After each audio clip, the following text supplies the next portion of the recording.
Okay, Assalamu alaikum. Dear student, today we are going to start a new topic of genetics, DNA replication.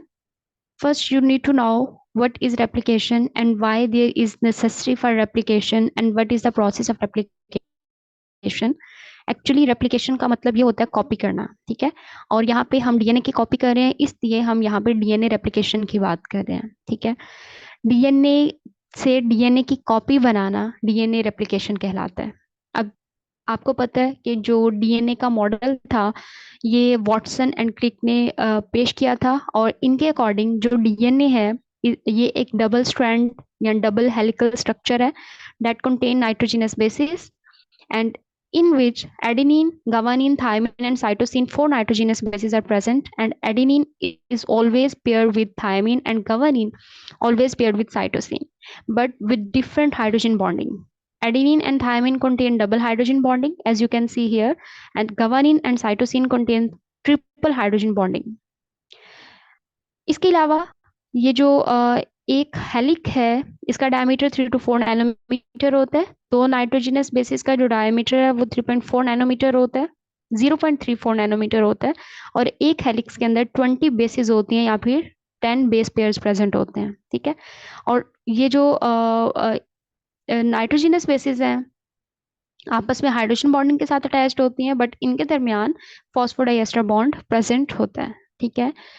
अब DNA की direction की अगर हम बात करें तो रेप्लिकेशन की जो डायरेक्शन है, अगर हम ग्रोइंग स्ट्रैंड की बात करें तो ग्रोइंग स्ट्रैंड के हिसाब से रेप्लिकेशन हमेशा 5 to 3 डायरेक्शन में होती है, ठीक है। लेकिन अगर हम टेम्पलेट की बात करें तो टेम्पलेट के हिसाब से हमेशा रेप्लिकेशन 3 to 5 डायरेक्शन में होती है। रेप्लिकेशन अब इसका मतलब क्या है, देखो जैसे कि आपको पता है कि जब एक जाइगोट बनता है, zygote is a single cell, ठीक है। एक मल्टी सेलुलर ऑर्गेनिज्म में एक सेल से बहुत सारे सेल्स बनने हैं, तो बहुत सारे सेल्स बनने के लिए देयर इज नेसेसरी कि हर सेल के पास इक्वल इंफॉर्मेशन जाए डीएनए की फॉर्म में, ठीक है। तो हर सेल, बहुत सारे सेल्स बनाने के लिए पहले सेल अपने डीएनए को डुप्लीकेट करता है, उसकी कॉपी करता है, ताकि जो नए सेल्स बना रहे इक्वल हर एक को इंफॉर्मेशन वो दे, ठीक है। तो इसलिए रेप्लिकेशन की जरूरत होती है। डीएनए रेप्लिकेशन के डिफरेंट मॉडल्स थे। कुछ साइंटिस्ट ने डिस्पर्सिव मॉडल पेश किया, कुछ ने कंजर्वेटिव मॉडल पेश किया और कुछ ने सेमी कंजर्वेटिव मॉडल पेश किया, ठीक है। मिजल्सन एंड स्टॉल एक्सपेरिमेंट, जो दो साइंटिस्ट ने एक्सपेरिमेंट परफॉर्म किया था, and they concluded that DNA replication is always semi conservative, ठीक है। और यही मॉडल अब तक एक्सेप्टेबल है, ठीक है। इसके अलावा अब तक कोई ऐसी रिसर्च नहीं आई है कि वो इसको डिनाई करे कि देयर इज समथिंग एल्स, कि कोई और मॉडल है जो कि डीएनए की रेप्लिकेशन को एक्सप्लेन कर रहा है। सेमी कंजर्वेटिव का मतलब है कि अगर हमारे पास ये दो स्ट्रैंड है जो कि पेरेंटल स्ट्रैंड है, फर्स्ट दे विल अनवाइंड। अब ये एक स्ट्रैंड जो है ये पेरेंटल है, ये एक स्ट्रैंड पेरेंटल है, इसके साथ नया स्ट्रैंड एक बन जाएगा और इससे एक नया स्ट्रैंड बन जाएगा।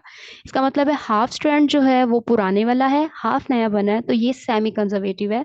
यानी कि आधा कंजर्व, कंजर्व का मतलब है महफूज होना, आधा यानी कि आधा पुराना है और आधा नया बना है, तो इसलिए हम इस रेप्लिकेशन को सेमी कंजर्वेटिव रेप्लिकेशन कहते हैं। डीएनए के रेप्लिकेशन में क्योंकि दो स्ट्रैंड्स हैं, एक स्ट्रैंड हमेशा रेप्लिकेशन लीडिंग में शो कर रहा होता है और एक लैगिंग में शो कर रहा होता है। ये कैसे शो करता है ये हम आगे जाके देखते हैं, बट अभी आप ये कॉन्सेप्ट रखें कि there is one strand which is leading and the second strand is lagging. अब डीएनए की रेप्लिकेशन के लिए एनर्जी चाहिए, और वो एनर्जी न्यूक्लियोसाइड ट्राइफॉस्फेट उसको देता है, और इसके अलावा डीएनए पॉलीमरेज 3 इसके लिए बहुत ज़्यादा नेसेसरी है। एक्चुअली देयर आर 3 पॉलीमरेजेस, क्योंकि हम यहाँ पे डीएनए की कॉपी कर रहे हैं, इसलिए जो पॉलीमरेज यूज होगा वो डीएनए पॉलीमरेज यूज होगा। There is DNA polymerase 1, DNA polymerase 2 and DNA polymerase 3, ठीक है। डीएनए पॉलीमरेज 1 का काम क्या होता है, इसने सपोर्टिंग का काम करना होता है। It remove the primer at the end of replication. DNA polymerase 2 proof reading का काम करता है, यानी कि जब डीएनए पॉलीमरेज 3 ये जो मेजर एंजाइम है जो कि न्यूक्लियोटाइड को ग्रोइंग स्ट्रैंड पे ऐड करता है, अगर मिस्टेकनली कोई बेस पेयर रॉन्ग अटैच्ड हो गया है तो डीएनए पॉलीमरेज 2 प्रूफ रीडिंग करते हुए उसको करेक्ट कर देता है, ठीक है। अच्छा जी, अब प्राइमर की क्या जरूरत होती है and what is actually primer. Primer एक न्यूक्लियोटाइड का सीक्वेंस है, ठीक है। और ये रेप्लिकेशन से पहले, क्योंकि डीएनए पॉलीमरेज 3 खुद रेप्लिकेशन को स्टार्ट नहीं कर सकता, इसलिए प्राइमर पहले थर्ड एंड पेरेंटल स्ट्रैंड के थर्ड एंड पे जाके अटैच्ड होता है और उसके बाद डीएनए पॉलीमरेज 3 अटैच होगा और जो कि इलोंगेट करेगा स्ट्रैंड को, ठीक है। और ये प्राइमर हमेशा आरएनए प्राइमर होता है and it always attached at the third end of parental strand, ठीक है। तो रेप्लिकेशन की डायरेक्शन अगर हम टेम्पलेट के हिसाब से बात करेंगे तो 3 to 5 डायरेक्शन होगी, और अगर हम ग्रोइंग स्ट्रैंड की बात करेंगे तो रेप्लिकेशन हमेशा 5 to 3 डायरेक्शन में होगी। RNA primer we have discussed already. It will attached at third end and it actually start the replication process. अच्छा जी, अब इसका प्रोसेस कैसा होता है? सबसे पहले जो हमारे पास डीएनए डबल हेलिकल स्ट्रक्चर है, वो दोनों डबल हेलिकल स्ट्रक्चर अनवाइंड होंगे। बट अनवाइंड कैसे होंगे? सबसे पहले एक प्रोटीन होती है जिसका नाम है डीएनए ए प्रोटीन, वो एक ओरिजिन को रिकॉग्नाइज करता है जिसका नाम है ORI रीजन, यानी कि origin of replication. DNA A protein वहां पे जाके अटैच्ड होती है, वहां पे उसको अनवाइंड करना स्टार्ट करती है। वहां पे एक एंजाइम अटैच्ड होता है, दूसरा एंजाइम यहाँ पे जाके अटैच होगा। पहले हम इसके प्रोसेस को डिस्कस करते हैं। हियर यहाँ पे ये रेप्लिकेशन फॉर्क बन गया, ठीक है। अब यहाँ पे पहले डीएनए ए प्रोटीन अटैच्ड होगी, उसके बाद हेलिकेज एंजाइम अटैच होगा, जो कि इन हेलिकेज मतलब एक सीजर की तरह काम कर रहा है, जो कि दोनों स्ट्रैंड को सेपरेट कर रहा है, ठीक है। दोनों स्ट्रैंड सेपरेट हो जाएंगे और उसके बाद ये दोनों स्ट्रैंड वापिस एक दूसरे के साथ अटैच्ड हो सकते हैं, बट ये अटैच ना हो इसलिए एक यहाँ पे प्रोटीन अटैच होती है जिसका नाम है सिंगल स्ट्रैंड बाइंडिंग प्रोटीन। वो इन दोनों स्ट्रैंड को आपस में एक दूसरे के साथ अटैच्ड होने से रोकती है, ठीक है। सबसे पहले डीएनए ए इंजाइम आएगा, उसके बाद हेलिकेज आएगा, अनवाइंड करेगा, फिर SSB यानी कि सिंगल स्ट्रैंड बाइंडिंग प्रोटीन आएगी जो इन दोनों के साथ अटैच्ड हो जाएगी, और अटैच्ड होने के बाद इन दोनों को आपस में दोबारा से बाइंड करवाने से स्टॉप करेगी। उसके बाद क्या होगा? जैसे कि यहाँ पे हमने बात की कि डीएनए का एक स्ट्रैंड 3 to 5 डायरेक्शन में जाता है और दूसरा स्ट्रैंड जो है वो 5 to 3 डायरेक्शन में जाता है, ठीक है। अब देखें, रेप्लिकेशन हमेशा दोनों स्ट्रैंड ही करेंगे, यानी कि ये वाला स्ट्रैंड अलग से कॉपी बनाएगा और ये वाला स्ट्रैंड अलग से कॉपी बनाएगा, ठीक है। जैसे कि हमने पहले बात की कि हमेशा रेप्लिकेशन कब स्टार्ट होगी? जब प्राइमर आके अटैच्ड होगा, और वो प्राइमर कहाँ पे अटैच्ड होगा? थर्ड एंड पे आके अटैच्ड होगा, ठीक है।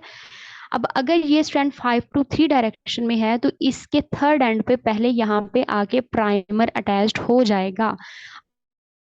अब यहाँ पे प्राइमर अटैच्ड होगा तो फिर इजीली यहाँ से रेप्लिकेशन न्यूक्लियोटाइड को ऐड करता जा रहा है, ठीक है। अब ये जो हेलिकेज है वो आगे इसको खोलता जा रहा है और रेप्लिकेशन आगे प्रोसीड होती जा रही है, ये एक जिप की तरह काम कर रहा है, ठीक है। अब अगर हम दूसरे स्ट्रैंड की बात करें तो ये 3 to 5 डायरेक्शन में, इसका मतलब है थर्ड एंड इसका इस साइड पे है और इसका थर्ड एंड इस साइड पे है, तो यहाँ पे प्राइमर अटैच हुआ था।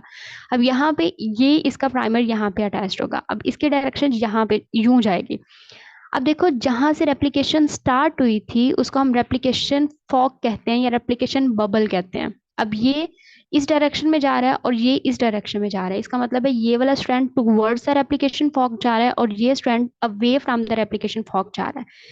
हेलिकेज इसको इस डायरेक्शन में ओपन कर रहा है जबकि ये रेप्लिकेशन इस डायरेक्शन में कर रहा है, तो ये पूरा स्ट्रैंड एक ही दफा नहीं बनेगा, क्योंकि जहां पे प्राइमर अटैच हो गया, डीएनए पॉलीमरेज जो है वो यहाँ थोड़े से एंजाइम्स को न्यूक्लियोटाइड को ऐड करेगा, फिर वो स्टॉप हो जाएगा।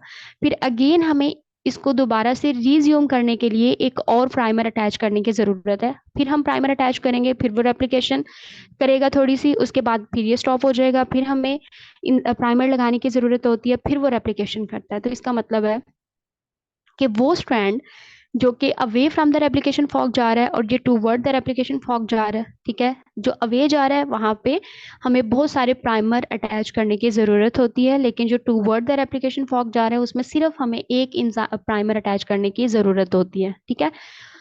अब इसमें देखो, एक ही स्ट्रैंड पूरा बन रहा है और इसलिए हम इस स्ट्रैंड को लीडिंग स्ट्रैंड कहते हैं, जो कि हमने पहले डिस्कस किया, और इस स्ट्रैंड को हम लैगिंग स्ट्रैंड कहते हैं, ठीक है, क्योंकि ये इससे अवे जा रहा है ना, और दूसरे बहुत सारे प्राइमर्स की भी जरूरत होती है इसमें, ठीक है। और ये फ्रेगमेंट्स के फॉर्म में बनते हैं यहाँ पे, जो पूरा रेप्लिकेशन है या फ्रेगमेंट्स हैं वो फ्रेगमेंट्स की फॉर्म में पूरा एक नया स्ट्रैंड बन रहा है। इसलिए इन फ्रेगमेंट्स को हम ओकाज़की फ्रेगमेंट्स कहते हैं। ठीक है, ओकाज़की फ्रेगमेंट्स हम इसको कहेंगे।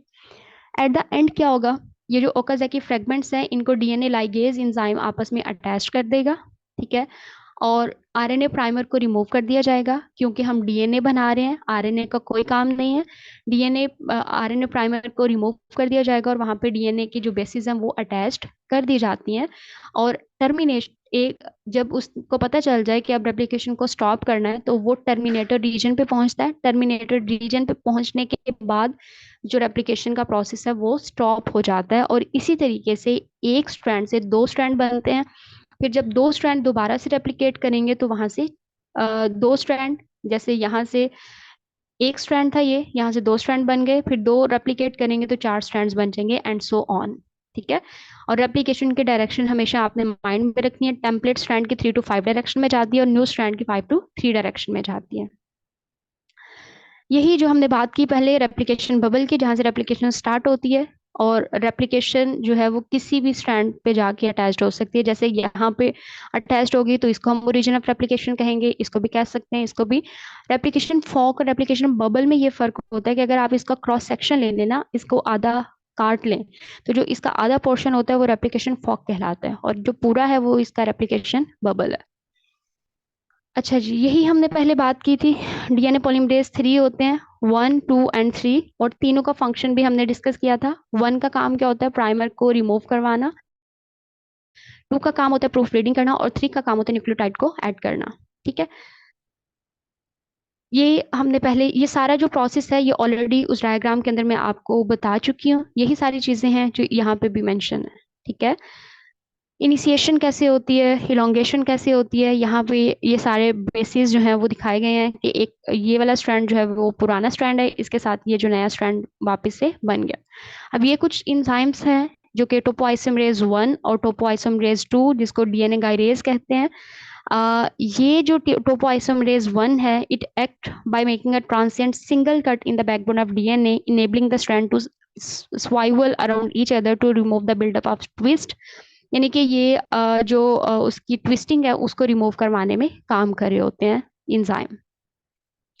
जैसे यहाँ पे उसने दिखाया हुआ है डीएनए डबल हेलिक्स, डीएनए की सेपरेशन होती है, पॉजिटिव सुपर क्वाइलिंग होती है, तो आप कह सकते हैं कि जो डीएनए गायरेज एंजाइम है वो सुपर क्वाइलिंग को प्रिवेंट कर रहा होता है, और इसका डिफरेंट प्रोसेसेस हैं किस तरीके से वो इसकी सुपर क्वाइलिंग को रिमूव कर रहा होता है।